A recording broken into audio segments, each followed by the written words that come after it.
Well, good morning. We are approaching several holidays right now. We're coming up on, the next one is Thanksgiving, that we would probably consider to be our next holiday. And Thanksgiving is a time when we give thanks for what we have. And it was it's an American holiday. It's a United States holiday. They don't celebrate Thanksgiving in other countries in the world. That is just something that we do. Canada has it. Fine. Thanksgiving is a time where we give thanks for what we have. This Wednesday, coming up, is the 11th of November. And on the 11th day of the 11th month, in the 11th hour, World War I was put to an end. And we declared a national holiday, Veterans Day. So if Thanksgiving is the day we give thanks for what we have, then Veterans Day is the day we give thanks to those that allow us to have it. We have two holidays that kind of seem close, and I think there's a lot of time confusion about which one is which. We have Memorial Day, where we had the terrible floods, right? Memorial Day is to honor those that have given their life. Veterans Day is to honor anyone who has served our country, that we may have freedom. So I have a short video that we're going to enjoy together that just talks about how we're going to honor those that have provided us a way to enjoy the freedoms that we have. There are so many places in the world where you can't even gather in a church building like this and praise God, or you'll be persecuted or killed. We have so many freedoms in this place, in this time, and we owe it to our veterans. If you have a dream that one day you want to achieve, the first thing you need is a veteran to provide you a way to get to that dream. So let's watch this together. We all have dreams. Some happen at night, during the day, at school, hopefully not while driving. But some dreams are for our lives, our children, and our country. And these kind of dreams can come true by winning 4 key battles. Number 1, a plan. A compass to drive us forward. Without it, dreams are far too large of a destination.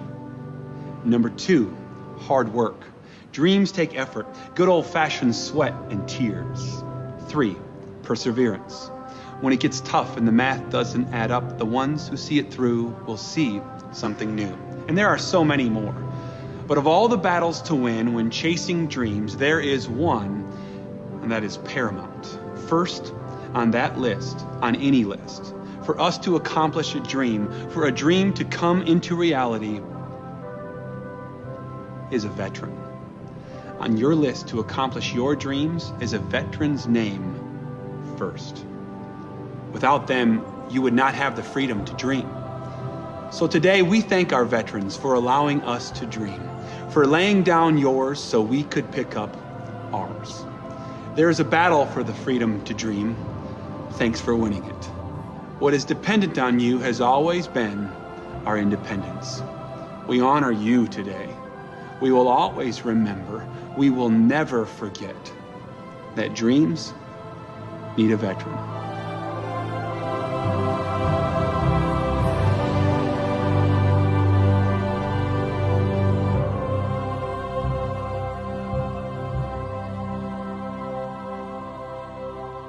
I'd like to do one more embarrassing thing before we get into the sermon. If you are a person sitting in this room right now who has served our country, I would just like to ask you to stand right now. I don't care what branch you were in, what you did. Stand before us right now so that we can honor you. And give these men and women a hand. Our country stands today on the backs of these types of people that sign up to give their lives for us, and we owe them a debt of our freedom.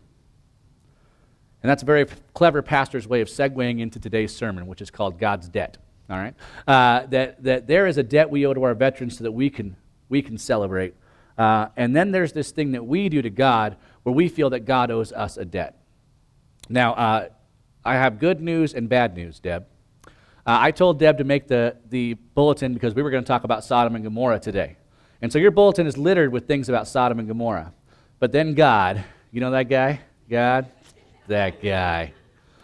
He just messed my whole world up this week and changed it and said, nope, nope, you're going to talk about this. And I never know, whenever that happens, whenever God takes me off of what I thought he was telling me to do and says, do this instead, I can guarantee you there's somebody in this place that needs to hear this. You all need to hear it, but we're going to focus on something completely different. I was hoping we would get somewhere into Genesis 18 and 19 this week, and we're going to be stuck at the very end of Genesis 14. I just can't seem to get out of Genesis 14.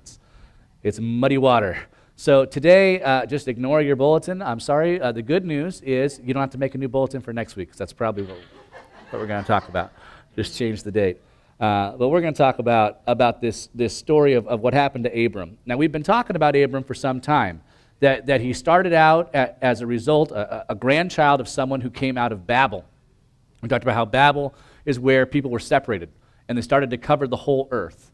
And Abram's father took him from this place where the Tower of Babel happened, and they went way up north. I showed a map last week where they went way up north into this other section. And then at that time, he lived with his father. And we talked about how the Jewish tradition is that your father just builds more and more rooms onto his house. So when his son gets married, he builds an extra room onto his house, and his son and his bride move in there. And then their sons move in there, and their sons move in, and they just keep building more and more rooms. We referenced how Jesus told us that in my Father's house there are many rooms, because that's what he's talking about, how he's just continued to build on to this house. And God came to Abram and he said, leave the place of your father and go to a land that I will show you. In other words, take a step of faith. I'm not telling you where you're going. It's not like, hey, get in the car and drive to, Louisiana. It's get in the car and drive, and I'll tell you where you're going. Well, how much gas do I need? Don't worry about that. Just get in the car and just drive. And so what Abram does, he takes his wife and all his possessions, and he takes along his nephew Lot and his wife, and they start traveling. And he travels down near the Mediterranean Sea, and God says, see this place you're at right now? Something's going to happen right here. But keep going all the way to Egypt. And they end up in Egypt, and Abram does some stupid stuff. So he starts out in faith and loses his faith very quickly. He is reprimanded and sent back and gets to a place that we now call Israel. And while in Israel, along with other people that live in this area, his herds and Lot's herds are trying to eat the same grass. And so Abram says to Lot, you choose one side of the river or the other, or one area or the other. Wherever you go, I'll go the opposite direction. You decide where you want to go. And Lot, rather than praying or seeking God's counsel, looks across the Jordan River and says, it looks awfully green over there. I'm going that way. And off Lot goes, not realizing that he's walked right into the lion's den, as they say. He's in the middle of a war. He ends up getting captured. He's gonna be killed. He's going to lose everything. And so Abram goes and he collects some of his men, and the Bible says he had 319 trained men that he took with him, and they went and they rescue Lot. And that's where we stopped last week, and we talked about acknowledging God before you make a step. And when you try to do stuff on your own, boy, are you going to end up just like Lot, captured somewhere in some place, needing someone to come rescue you. And so Abram does that. He goes and he rescues Lot. And if you remember the story, there were 5 kings fighting 5 kings. Abram actually went and conquered those 5 kings with his 319 men to get Lot out of there. So he won a war, just him and his menagerie, which is crazy to think about. Now keep in mind, this is the beginning of the world. This is a time shortly after the ark. The world does not have 10 billion people on it. It's got a smaller amount of people on it. So when we talk about a group of people, the Canaanites or the Azarites or whoever, they're a smaller group of people than you may realize. It's like a city. It's more like a town. Maybe 1,000 people, maybe 1,500 or 2,000 people. Not 2 million, 3 million people. So just keep that in mind.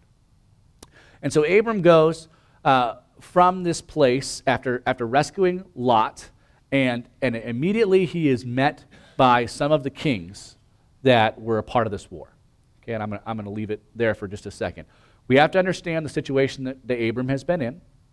He has been led from place to place to place, wondering what's going to happen. He's also been promised that he's going to have lots and lots of children, but he's running about 79 years old today and still does not have a child. And his wife, Sarai, is 10 years younger than him, so she's 69 years old and is still not more a child. I don't know how many biology majors we have out here, but when you're 69 years old, the odds of you having another child, low. Okay?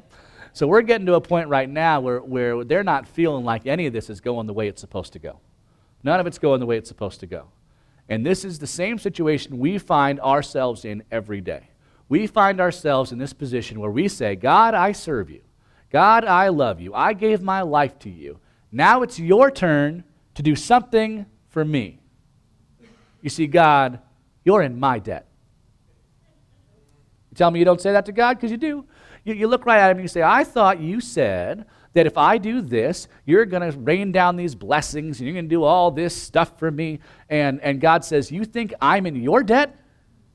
Let me tell you a story about what started and how it ended. All right, so we're going to move forward here. And what happens is Abram comes out of this situation of just rescuing Lot. And here's what the Bible says about it. I forgot about talk about. See how sick I am? I already forgot my first point. Has anyone ever heard the term Christophany? Anyone heard that term before? Maybe if you've been in some good theology classes, you have. A Christophany is an appearance of Jesus in the Old Testament. And then underneath that I put, it's up for debate. If you go into a room full of 10 theologians and ask about a Christophany, you'll get 15 opinions about whether or not it's real. All right, it is very much up for debate as to whether or not Jesus appears in the Old Testament. I'll give you the easiest example. Shadrach, Meshach, and Abednego. Right? They won't bow down to the big golden idol, and they're thrown into a fiery furnace. Does everyone remember this story from Sunday school? And they look into the fiery furnace, and what do they see? Not 3 men, but 4. Not 3 men and an angel. 4 men standing in the furnace. Who was the 4th man? Maybe it was Jesus. I can't tell you that it was because I'll get in trouble from somebody somewhere.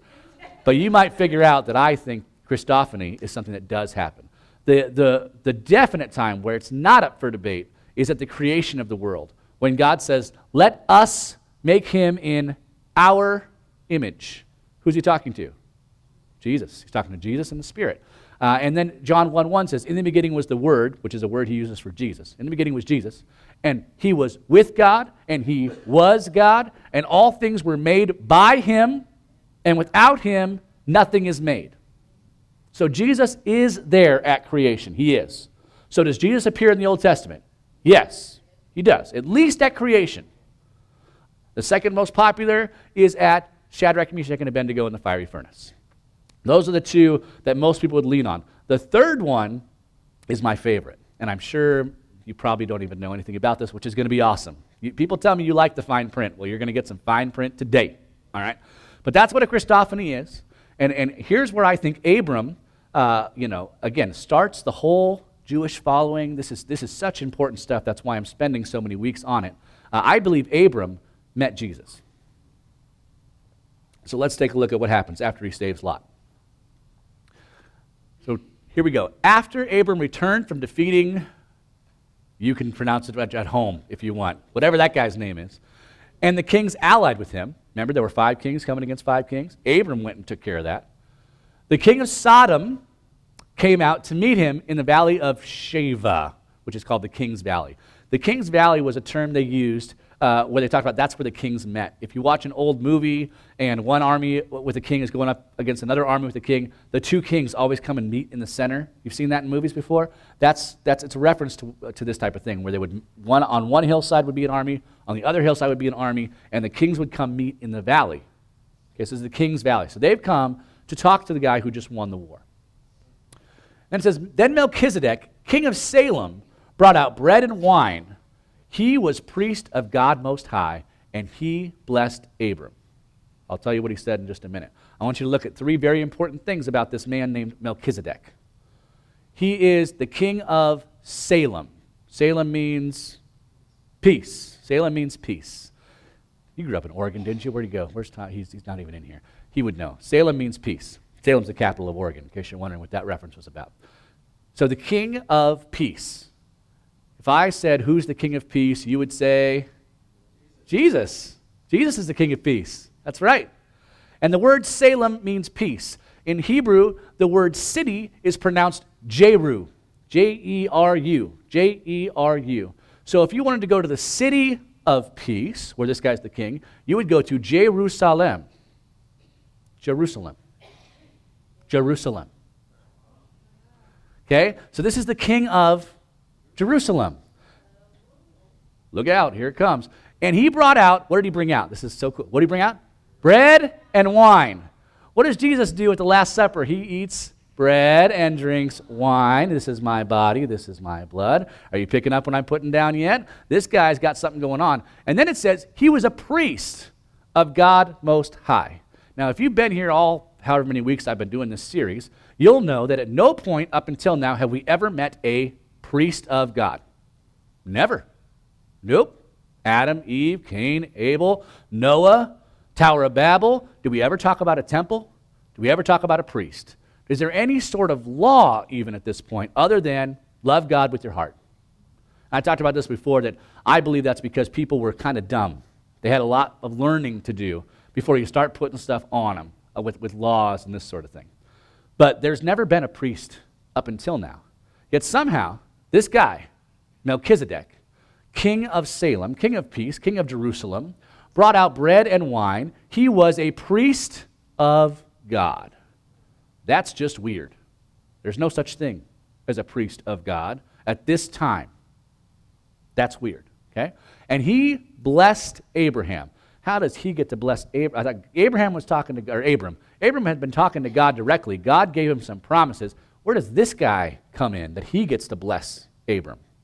But he's one of the kings. He's a king of this place called Peace. And he comes out to honor Abram, and he gives bread and wine, and he blesses Abram, saying, "Blessed be Abram by God Most High, creator of heaven and earth. And praise be to God Most High, who delivered your enemies into your hand." And here's the kicker. And then Abram gave him a tenth of everything. What? Who do we give a tenth of everything to? God. There's no record of any sort of tithing. That law has not been passed down yet by anybody. Yet somehow Abram is convinced that he needs to give this man a tenth of everything. What? That's weird. That's some weird stuff. And then the story moves on. It's gone. Then the king of Sodom comes out and tries to offer Abram some pay. He says, "I'll give you some of my stuff." And Abram says, No. I made a deal with God. I won't take anything from you. So that you can't say Abram is successful because of what the king of Sodom did. All right? But he takes this blessing from Melchizedek.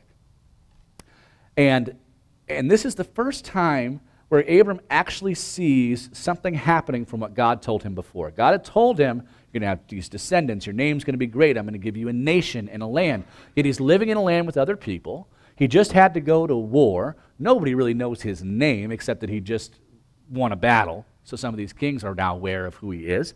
But he hasn't gotten any of the things that God has promised him. And here comes this guy Melchizedek. And he comes down and gives Abram what we call the first blessing. He comes down and he blesses Abram and says, "Awesome, you are great." But does it say anything about Abram necessarily? No, it's all about God. Blessed be Abram by God, creator of heaven and earth, and praise be to God, who delivered your enemies into your hand. All he's really doing is trying to help Abram understand that this win that he just had was a blessing. Not necessarily deliver a blessing. Jesus always did stuff like this, right? He always made you think one thing was going to happen, and then something else happens, and then he goes, "Look, see what I did there?" And you're like, "Oh, Jesus, how did you know that's what I needed? How did you know that?" And that's what happens with Melchizedek. Okay, this is where the Old Testament stops talking about Melchizedek. But his name is mentioned again in the New Testament in a book called Hebrews. So if you brought your Bibles, or if you want to pull out your phones or whatever, I'm not going to put all the scripture up on the screen, but we are going to read from Hebrews 7 today. I'm going to put the first bit up because it really lines up well, and then I'm going to read the rest of the chapter just straight out of my Bible. But I want you to understand the reference in Hebrews where we're talking about Melchizedek, and that's in Hebrews chapter 7. And as you get there, we'll talk a little bit about Hebrews, and that Hebrews was written by, who was Hebrews written by, Marquis? Maybe Paul, but we don't know. We don't know who wrote Hebrews.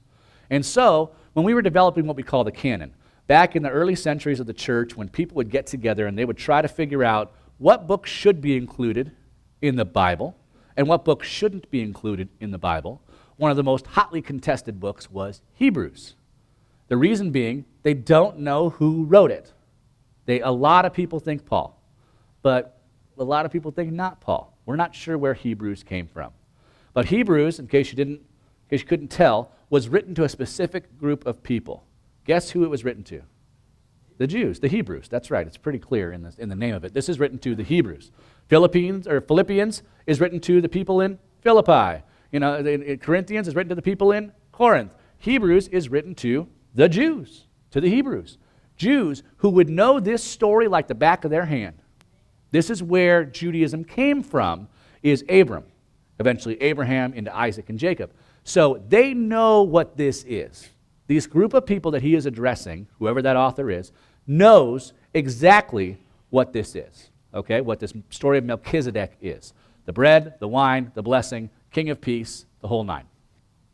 And it says in chapter 7, verse 1, this Melchizedek was king of Salem and priest of God Most High. Now we already knew that. That's in the Old Testament. He met Abraham, actually his name was Abram at the time, returning from the defeat of the kings, and blessed him. And Abraham gave him a tenth of everything. First, the name Melchizedek means king of righteousness. It's interesting. They didn't tell us that in the Old Testament. You should have told me what that name meant. It means king of righteousness. And also king of Salem, or king of peace. Without father or mother, without genealogy, without beginning of days or end of life, resembling the Son of God, he remains a priest forever. Who are we describing in Hebrews? Melchizedek, Jesus. Yeah, I think we're describing Jesus. And so that's the basis for how this writer begins to talk about this Melchizedek, okay? And Melchizedek was a priest. Later on, we find out that priests have to be born of a certain line. They have to come from Levi, one of the 12 tribes. And then any son of Levi or grandson, they're called Levites. And you have to be a Levite in order to be a priest. But this guy's got no genealogy at all. Melchizedek has no genealogy, no father, no mother, no beginning of days, no end of days. He is untraceable, yet he is a priest. And so if we continue in chapter 7, and I don't have a slide, I'm just going to read it to you. At verse 4, just think how great he was. Even the patriarch Abraham gave him a tenth of the plunder. Now the law requires the descendants of Levi who become priests to collect a tenth from the people, that is, from their fellow Israelites, even though they are also descended from Abraham. This man, however, did not trace his descent from Levi, yet he collected a tenth from Abraham and blessed him who had the promises. And without doubt, the lesser is blessed by the greater. In this one case, the tenth is collected by people who die, but in the other case, by him who is declared to be living. One might even say that Levi, who collects the tenth, paid the tenth through Abraham, because when Melchizedek met Abraham, Levi was still in the body of his ancestor. Okay, that's a little weird to think about, but if Abraham's going to have a son who's going to have a son who's going to have Levi, then Levi is still inside Abraham. Okay, so Abraham gave to Melchizedek, which would almost be like Levi was giving to Melchizedek. He just hadn't been born yet. Okay, so for the rest of time, throughout the before Jesus came, the rest of that time, Levi would continue to collect the tenth and collect the tenth and collect the tenth. Why? Because Abraham already gave a tenth to God. Is this too much? Is this too much to handle? So, we owe God something. They built in a thing, and even Abraham, who, after going and fighting a war and doing all this stuff and wondering what is going on in the entire world, he still sat down with this priest, this everlasting priest named Melchizedek, and said, here's a tenth of what I have. Here is my debt to you. He did not take the opinion of, you know what, this is all mine anyway. I'm still waiting for God to give me that great name and that great nation and that great land. I don't have any of it yet. I should just hold on to this. Thanks for the bread and the wine. Thanks for the hangout time. I'm out. I'm taking off because I'm still waiting for what God owes me. But he didn't do that. He gave to God what was owed. See, we do this all the time. It's not as simple and as easy to translate as it is when we look to the word, because we We just can't see ourselves in that way. But we do this to God all the time. We say, God, I've been tithing diligently, and I've been doing whatever. How come I'm having a hard time paying this bill? Maybe I should not give you the tithe and keep it for myself so I can make the bill. Because if I'm going to give you the tithe, then you owe me the bill. And God says, I owe you? I owe you? Oh man, you are twisted up, if you think that God owes you something. We talked about it last week where we look at our neighbor across the street and we say, how come he gets everything and I don't get anything, and he never goes to church and I always go to church? Oh, because God owes you something? Is that the deal? Sometimes we'll have people that are in a bad spot and they are looking for money. And they'll come to the church and they'll ask for money. Now, truth be told, a lot of the times they're just trying to get their next bottle or their next shot or whatever it is they're trying to get. But they'll almost inevitably come and say, I used to go to church 20 years ago and I used to put money in the plate. Can I have some of that money back now? I'm sorry, were you floating a loan to the church when you gave to God? Is that what you were doing? And now God owes you? Is that your argument? It's not going to make it very far with me. I don't like that argument. I don't like that mindset. I do it all the time, but I don't like it. You know, it's like saying, God, I want to trust you. I just don't. I know that you did something for me, but still I feel like you should do more for me because I gave you my life. And God says, your life was never yours. See, you committed sin, and you went all the way from Adam till you've all been destined for death, separation from God. And he did something to restore that relationship. And now we read lots of what Paul has to say that says, all things are lawful for me. By grace I am saved by faith, so I can do whatever I want. I am essentially perfect. See, I walk around perfect. So now it's time for God to start acknowledging the perfection that is in me. See, he owes me that. He should be smiting my enemies. And he should be giving me an extra raise or whatever it is we think. And for each person, it's a different thing. But trust me, throughout your day, you wonder when you're going to get what's owed. Because apparently, you're perfect. I got news for you, friends. You're not perfect. Let's take a look at this. I am perfect. I know I am. I am perfect. Because I give and give of myself. Because I love without ceasing. Because I am talented at everything. Because I am good beyond all reason. Because I am humble. Yes, very humble. Because when you look up perfect in the dictionary, you find a picture of me. And only a picture, because words can't even describe. And even a picture tries hard but can never come close to the sheer majesty that I am. Ask me the problem and I will figure it out. But don't beg to differ, because you probably should figure that because I'm the best, my way is the best possible way. I am structured to perform, my body carved, my abs of steel, and quite a good-looking face if I do say so myself. I don't drink or smoke.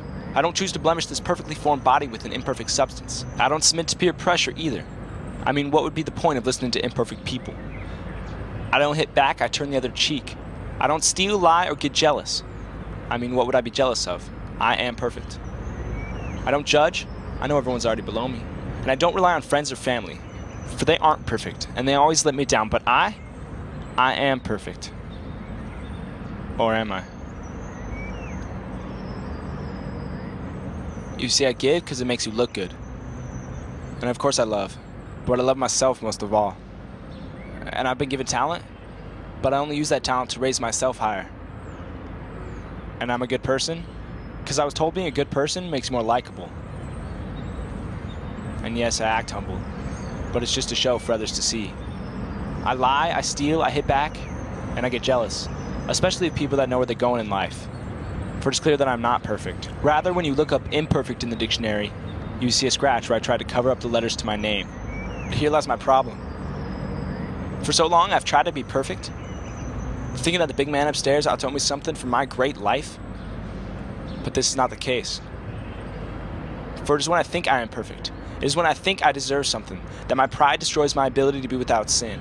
So if the only way to being perfect makes me worship myself, then where does that leave me? It leaves me with the ability to do nothing. Absolutely nothing. And let grace do everything. All the things that I ever do mean nothing and do nothing. For the more I try, the more I raise myself and lower God. But the Father has given me a grace that abounds my selfish pride. So it's when He takes over. It's when I lower myself and raise Him. It's when I do absolutely nothing. It's when I'm wrapped in His grace, allowing Him to do everything, that the I am makes me perfect.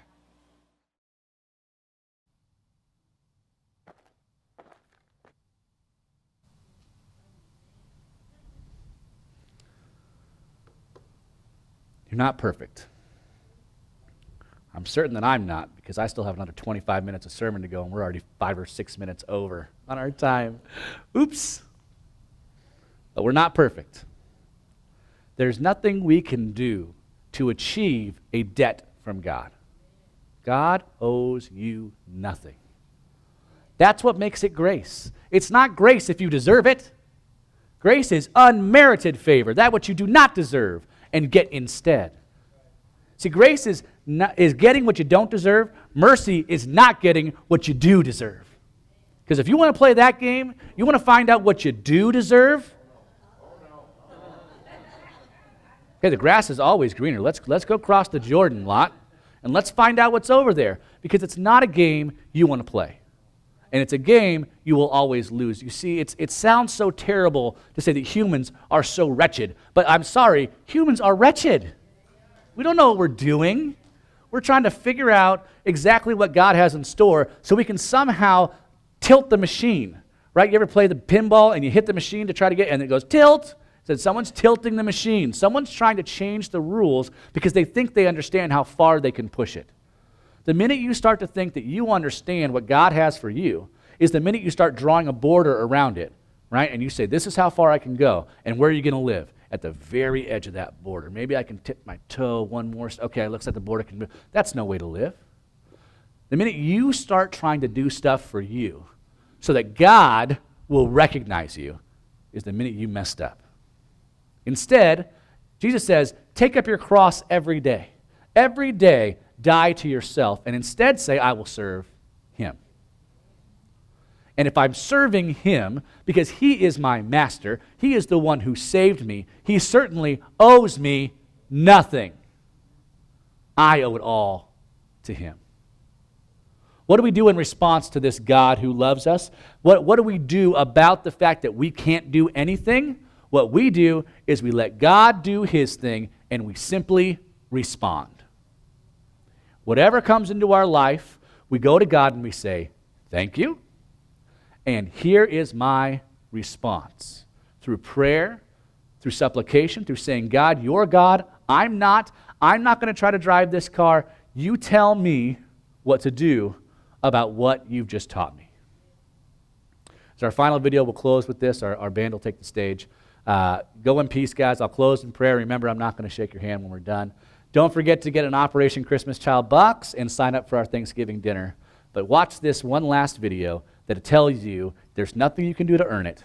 Instead, just respond. When I survey the wondrous cross on which the Prince of Glory died,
Father in heaven, help us to remember how much you've done for us. Help us to keep that instinct at bay, that human treachery that says that you owe me something. Instead, let us wake up every morning saying, thank you for another day. Thank you for what you've given me. Thank you for your son, Jesus, who for no reason that I would ever deserve stepped in my place and died for me. Help me to take the life that you have given me, every second of every day that you have given me, and understand that it comes from you. Scripture says your eye is on the sparrow, your eye is on the flower. How could it not be on me? Help me to remember that as I go forward. Instead of expecting things from you, let me create an expectation that I will serve you throughout each and every day. That I would be called a child of God. And that one day I will walk into your court and you can say, well done, my good and faithful servant. Not equal, but your servant. We thank you for your presence here this morning, for your knowledge and for your word. We give you praise, and we give you glory, and we give